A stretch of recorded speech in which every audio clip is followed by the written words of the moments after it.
Kiai Nur Iman Melangi lahir sekitar awal abad 18 atau diperkirakan tahun 1708. Beliau adalah putra Prabu Amangkurat keempat atau RM. Suryo Putro dari istri yang bernama Bendara Raden Ayu Ratna Susilawati. Beliau terlahir dengan nama RM Sandeyo yang kemudian bergelar KGP Anggabehi Kertosuro.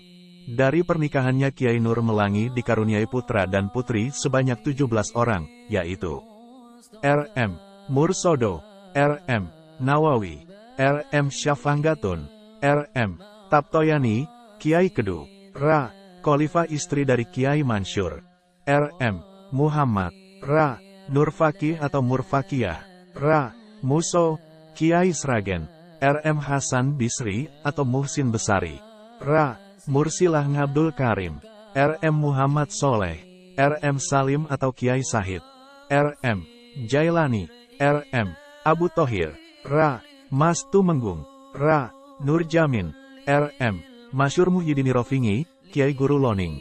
Kiai Nur Iman Melangi masih keturunan dari Prabu Brawijaya kelima dengan urutan silsilah sebagai berikut.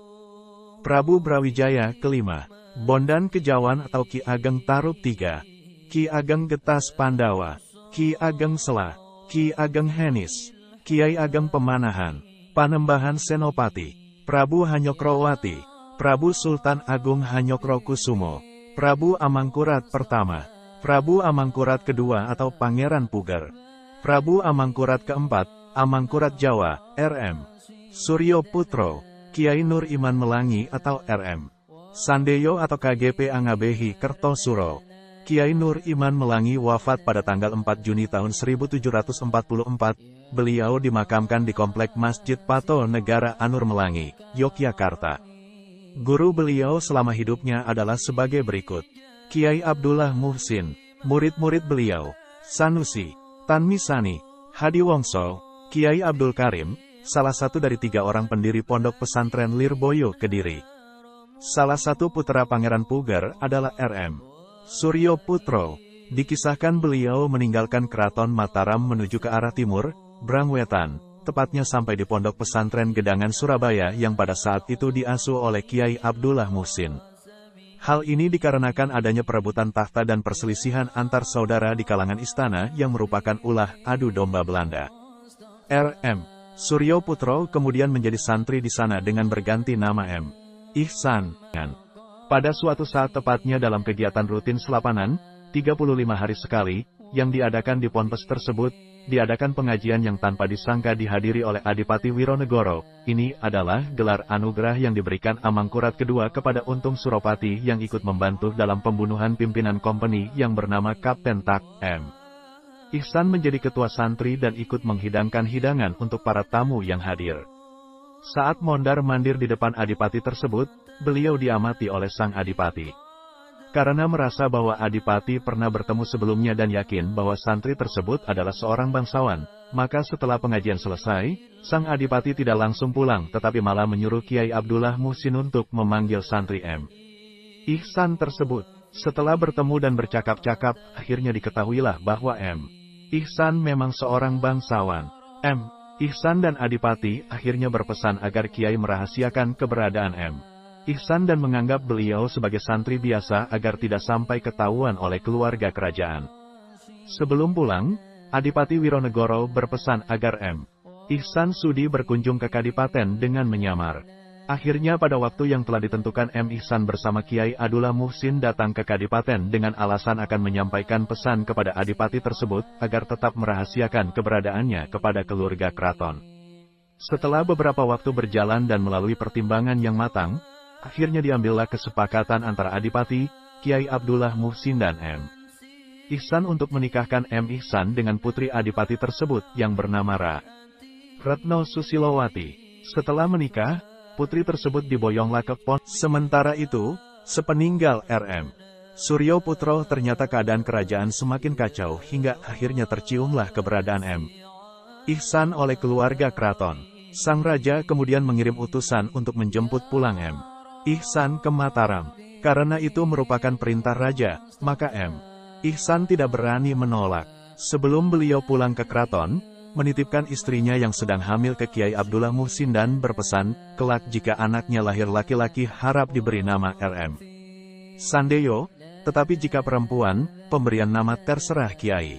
Kiai juga diminta mengasuhnya dan mendidiknya hingga mumpuni, karena kelak beliau kan dijemput pulang ke Keraton Mataram. Ternyata bayi yang lahir itu benar laki dan kemudian oleh Kiai diberi nama RM Sandeyo. Selain itu oleh Kiai Abdullah Muhsin bayi itu juga diberi nama Muhammad Nur Iman. Setibanya di Keraton Mataram, RM Suryo Putro langsung dinobatkan sebagai Raja bergelar Amangkurat Jawa atau Amangkurat keempat. Beliau memerintah pada tahun-tahun 1719 sampai tahun 1726. Sebelum beliau meninggal, beliau teringat pernah menitipkan istri pertamanya yang sedang hamil di pondok pesantren Gedangan yang diasuh oleh Kiai Abdullah Muhsin, dan mungkin anak dalam kandungan itu telah lahir dan telah dewasa. Akhirnya beliau mengutus utusan untuk menjemput pulang anak tersebut. Seiring waktu berlalu Nur Iman atau RM Sandeyo telah tumbuh dewasa dan telah menjadi pemuda yang mumpuni dalam ilmu agama dan lainnya, hingga pada suatu saat datanglah utusan tersebut dan meminta RM Sandeyo untuk pulang ke Mataram. Akhirnya Muhammad Nur Iman mau untuk pulang, akan tetapi beliau tidak mau pulang bersama dengan utusan tersebut. Setelah pamit pada Kiai Abdullah Muhsin dan mendengarkan semua pesan nasihat dari sang Kiai, maka RM Sandeyo berangkat ke Mataram dengan ditemani dua sahabat dekatnya yang bernama Sanusi dan Tanmisani. Sesuai dengan nasihat Kiai, maka sepanjang perjalanannya mereka tanpa henti berdakwah menyebarkan ilmu agama dan mendirikan ponpes, hingga perjalanan sampai ke Mataram memakan waktu agak lama. Ponpes yang didirikan M. Nur Iman antara lain ponpes yang ada di sepanjang Ponorogo dan Pacitan. Kiai Abdullah Muhsin juga mempunyai keyakinan kuat bahwa kelak M. Nur Iman akan menjadi ulama besar dan termasyur. Sesampainya di keraton, M. Nur Iman langsung sungkem kepada ayahandanya Amangkurat Jawa, 4, dan kemudian dikenalkan kepada semua kerabat keraton, juga adik-adiknya. Selain itu beliau juga dianugerahi gelar KGHP Kertosuro dan mendapat rumah kediaman di Sukowati. Pada saat terjadinya perang saudara antara adik-adiknya, yakni Pangeran Sambernyuwo atau RM Said dan Pangeran Mangkubumi atau RM Sujono, juga dengan terjadinya huru-hara antara bangsa Tionghoa dengan Kompeni Belanda yang terkenal dengan peristiwa Geger Pecinan. Kiai M. Nur Iman bersama sahabatnya memilih meninggalkan istana ke arah barat untuk mencari tempat yang akan mereka dirikan pesantren. Selain berdakwah, mereka juga menanamkan jiwa patriotisme melawan kompeni kepada para rakyat yang mereka temui. Perjalanan ke barat itu sampai pada daerah hutan. Di sana kemudian beliau bersama kedua abdinya bertapa untuk meminta petunjuk yang akhirnya pada waktu duha beliau mendapat petunjuk tempat yang bercahaya dan berbau wangi. Setelah itu beliau kemudian menghentikan tapanya dan membuat selamatan berupa ingkung, ayam bakar, yang dicampur dengan nasi jagung. Setelah selamatan selesai, beliau kemudian mulai membabat hutan tersebut untuk dijadikan lahan yang akhirnya menjadi desa Melangi. Berasal dari kata melang, bercahaya, dan wangi, harum, serta tempat untuk mengajar, mulangi, agama Islam. Tempat bertapa beliau kini berada di antara 4 saka Masjid Melangi. Kiai Nur Iman kemudian mulai berdakwah di sana. Suatu ketika beliau pergi ke daerah yang bernama Kulon Progo. Kedatangannya diterima dengan senang hati oleh Demang yang bernama Hadiwongso, penguasa daerah Gegulu, yang kemudian Demang beserta keluarganya tersebut memeluk Islam. Dengan sangat hormat Demang tersebut memohon agar M. Nur Iman sudi menikah dengan putrinya. Akhirnya Kiai M. Nur Iman dinikahkan dengan putrinya yang bernama Mursalah, sedangkan kedua sahabatnya juga dinikahkan dengan putrinya yang lain yang bernama Maemunah, menikah dengan Sanusi, dan Romlah, menikah dengan Tanmisani. Perselisihan antar kedua saudara M. Nur Iman tersebut akhirnya berakhir dengan perjanjian di desa Giyanti pada tahun 1755, kemudian dikenal dengan perjanjian Giyanti yang isinya antara lain. 1. Kerajaan Mataram Kertosuro dibagi menjadi 2 bagian. 1. Dari Prambanan ke timur menjadi milik Susuhunan Pakubuwono III, beribu kota di Surakarta. 2. Dari Prambanan ke barat menjadi milik Pangeran Mangkubumi yang kemudian bergelar Sultan Hamengkubuwana I, beribu kota di Yogyakarta. 2. Pangeran Sambernyuwo atau RM Said diberi kedudukan sebagai adipati dengan gelar Adipati Mangkunegara I dan diperbolehkan mendirikan sebuah puro yang kemudian diberi nama Puro Mangkunegara. Zaman pemerintahan Hamengkubuwana I merupakan zaman keemasan Yogyakarta Hadiningrat. Setelah Hamengkubuwana I wafat, pemerintahan digantikan oleh putranya Yan Ge bernama RM Sundoro yang bergelar Hamengkubuwana II. Beliau sangat nasionalis dan rela berkorban untuk rakyatnya, terlebih dalam pengembangan agama. Hal ini terlihat dengan baiknya hubungan antara ulama dan umaro pada saat itu. Pada masa pemerintahan Hamengkubuwana II inilah Kiai Nur Iman Melangi mengarahkan agar raja membangun 4 masjid besar untuk melengkapi dan mendampingi masjid yang sudah berdiri terlebih dahulu, yaitu masjid yang berada di Kampung Kauman, di samping keraton. Masjid yang akan dibangun tersebut disarankan oleh Kiai Nur Iman dibangun di 4 arah dan diberi nama Masjid Patok Nagari. Keempat masjid tersebut adalah: di sebelah barat terletak di Dusun Melangi, di sebelah timur terletak di Desa Babadan, di sebelah utara terletak di Desa Ploso Kuning, di sebelah selatan terletak di Desa Dongkelan.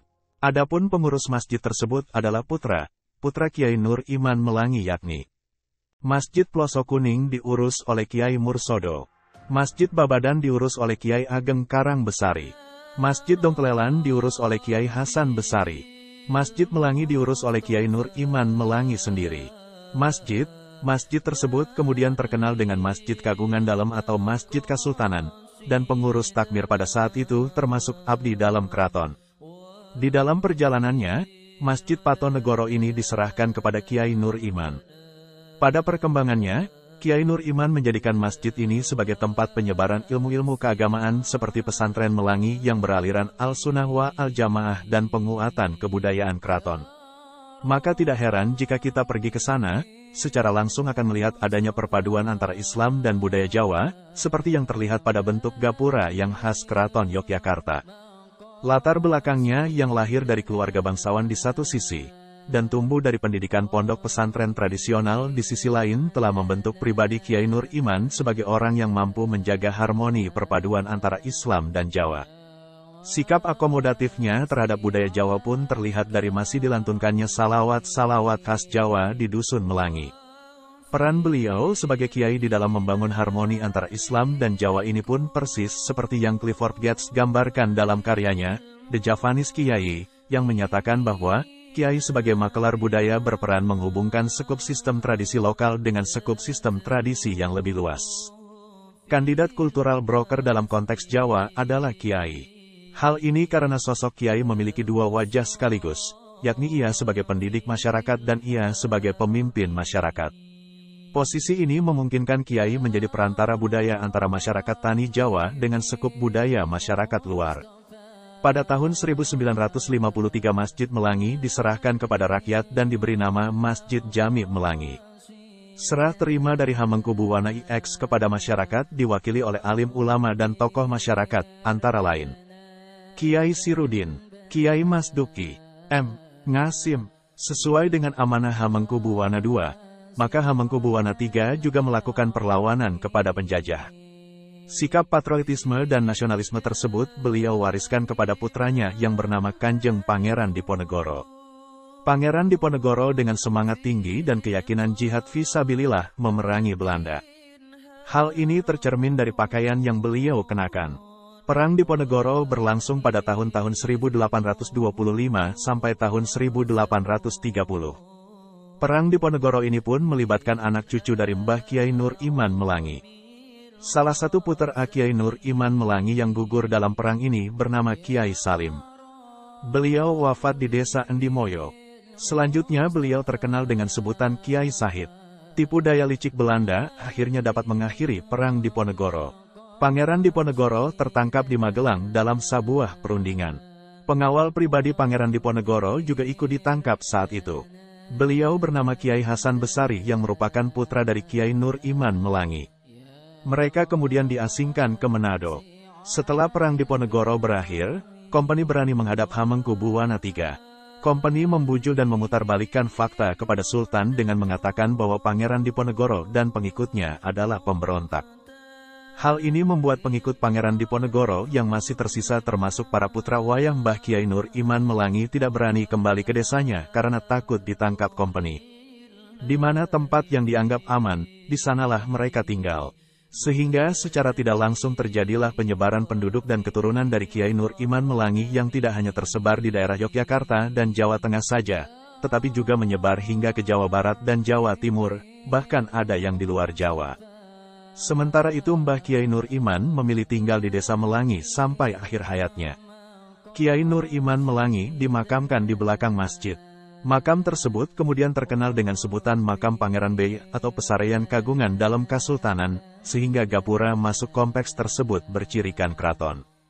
Seperti makam para aulia dan ulama besar yang lain, makam Mbah Kiai Nur Iman juga banyak dikunjungi peziarah baik rombongan maupun perorangan yang berasal dari luar daerah, bahkan ada yang berasal dari luar Pulau Jawa. Putra Mbah Kiai Nur Iman Melangi ada yang diangkat sebagai Bupati Kedu, beliau bernama Kiai Taptoyani. Ada juga yang diangkat sebagai penghulu Keraton Yogyakarta, beliau bernama Kiai Nawawi. Sampai saat ini di desa Melangi berdiri beberapa ponpes yaitu PP Al-Miftah yang diasuh oleh Kiai Sirudin dan diteruskan oleh Kiai Haji Munahar, PP As-Salafiyah yang diasuh oleh Kiai Masduki dan diteruskan oleh Kiai Haji Sujai Masduki, P.